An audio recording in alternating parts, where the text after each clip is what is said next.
So, with all the crazy things going on right now, and everybody's so focused on a few of them, I thought I'd go a little bit off topic to focus on something equally as crazy, but maybe not quite as serious, hopefully, in case you're burnt out a little bit. But it still gives insight into the crazy mind of our nation's top leaders. Hollywood isn't taking Trump's latest tariff threat seriously. It's just hot air again. Variety magazine had probably the best introduction to this story that I've seen so far.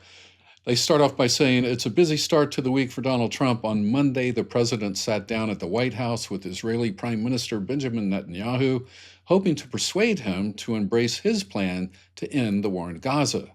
Later that same afternoon, he met with the top four leaders in Congress, looking to reach a deal to fund the government and avert a shutdown before the September 30th deadline. And yet, as the morning began, Trump took to Truth Social to announce a fresh wave of threats to clamp down on one of the most pressing economic issues of our time, movies. The fact that other countries are trying to steal our movies. He is going to impose tariffs. I was going to say he's going to impose threats. It's kind of the same thing. He's going to impose tariffs on films made outside of the United States. And just to show you, in case you think possibly he's not quite serious, his tweet from Truth Social. Sorry, I called it a tweet. He calls it a truth, but nothing on that site is true. Literally nothing on that site is true. So I'm not going to call it that. Anyway, check this out. He starts off the other day. He says, our movie making business has been stolen from the United States of America by other countries, just like stealing candy from a baby. Really? Therefore, in order to solve this long time, never ending problem, I will be imposing a 100% tariff on any and all movies that are made outside of the United States. Thank you for your attention to this matter. President Donald J. Trump, President of the United States. That's our president. That's our guy. That's how we know it's from him, because he tells us in every post that it's him. So we know. It kind of shows that what my dad used to say isn't always true. My dad used to say, if you have to tell him you is, you ain't. Well, in this case, he's telling us he is, but he actually is. All right, so look, I just want to make a couple of comments about this. He starts off saying our movie-making business is being stolen from the United States by other countries. Really? It's being stolen? Or we're being outcompeted for it? I mean, in the old days, say 4 years ago and beyond, the conservative movement used to say, we have to compete harder than anybody else. We win by competing. But Trump is saying, no, we win by losing. We win by surrendering.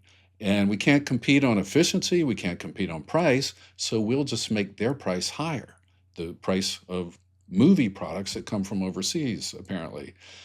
So here's what I don't understand. Conservatives are all about free enterprise and the capitalist system.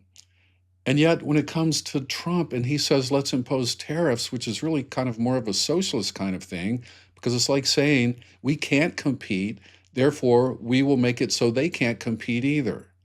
So we'll raise their prices from anything coming in from overseas. But look at what that does. Does that lower prices for anybody in the end? No. And I'm going to tell you why. Think about this. Let's say you're an American company, and let's say you make furniture. Let's say you make tables, and it costs you $150 to make a table, and you sell that table for $300. But let's say there's a company overseas, and let's make it in a country that's economically similar to ours, because that's what, where these countries are that make movies with us. They are in first world nations for the most part.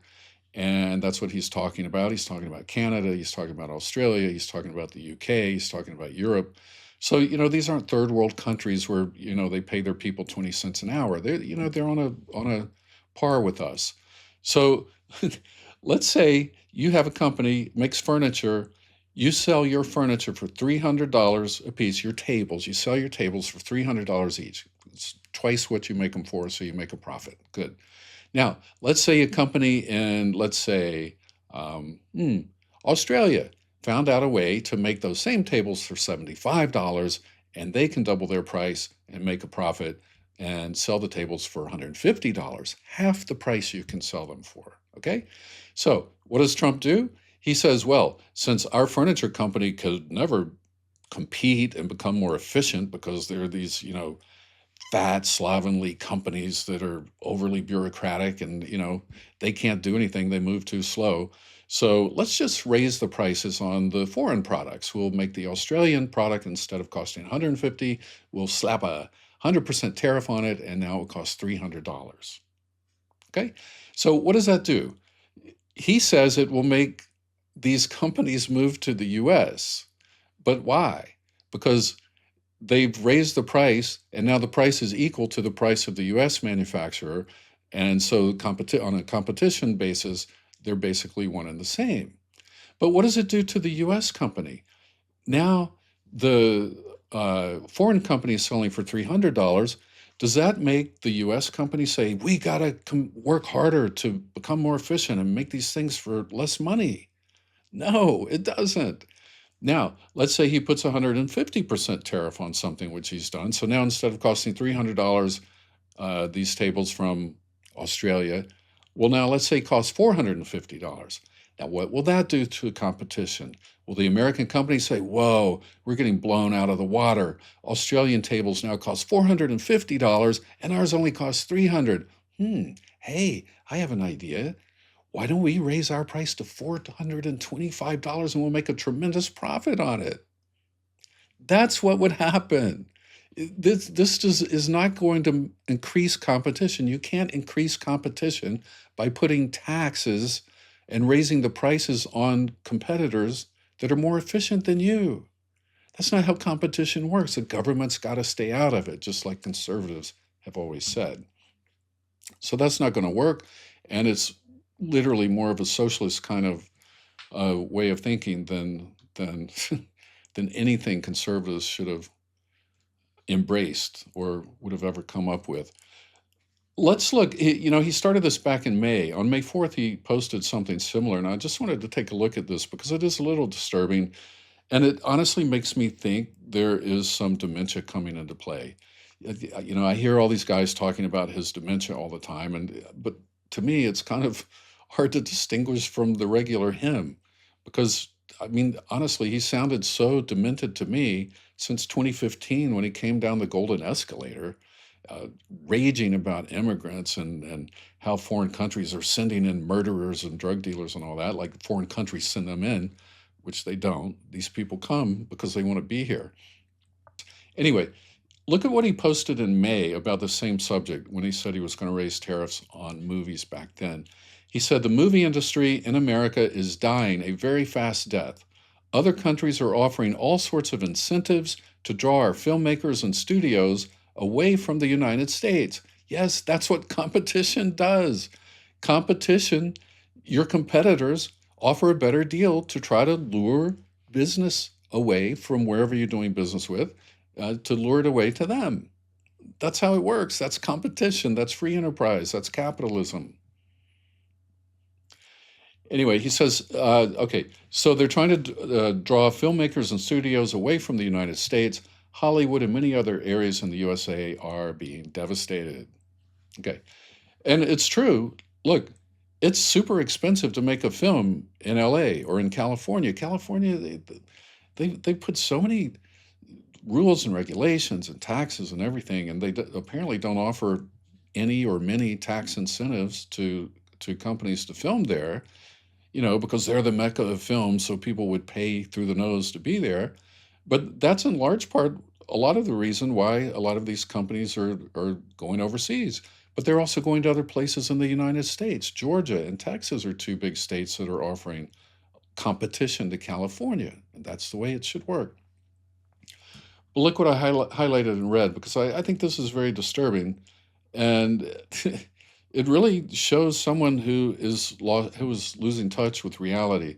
He says this is a concerted effort by other nations and therefore a national security threat. What?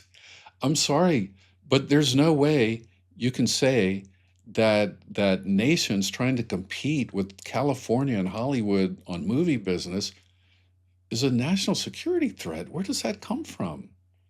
How does he even get that? So it sounds honestly a little demented to me. And I just wanted to point that out because I think it's pretty disturbing that we have a president who is thinking like this and thinking something so. This is a tiny portion of the American economy. I mean, yeah, it's big to Hollywood, it's big to movie producers, anybody in film and entertainment. This is big, big news and a big deal. But for the whole country as a whole, I mean, filmmaking has never touched my life at all. I don't work in the industry. I don't have any friends who do. Don't care about it. If a movie comes out and it sounds good, I might go see it. I see a movie every few years in a theater, not very often. I watch them online more often than I see them in theaters. But what do I care if how much it costs to make a movie? If it's too much for me to pay for it, then I won't go to the theater to watch it. If the prices for streaming services go too high, then I won't pay for those either because I don't have to have movies. So I don't really care. This is not a big part of the national economy. The movie industry is a minuscule part of the national economy. So let's just use it as another way to antagonize our friends. It just doesn't make any sense, really. Anyway, just wanted to bring that to your attention. Get your mind off of some of this other really intense stuff, like Pete Hegseth talking to the generals. That was crazy. That was so crazy, right?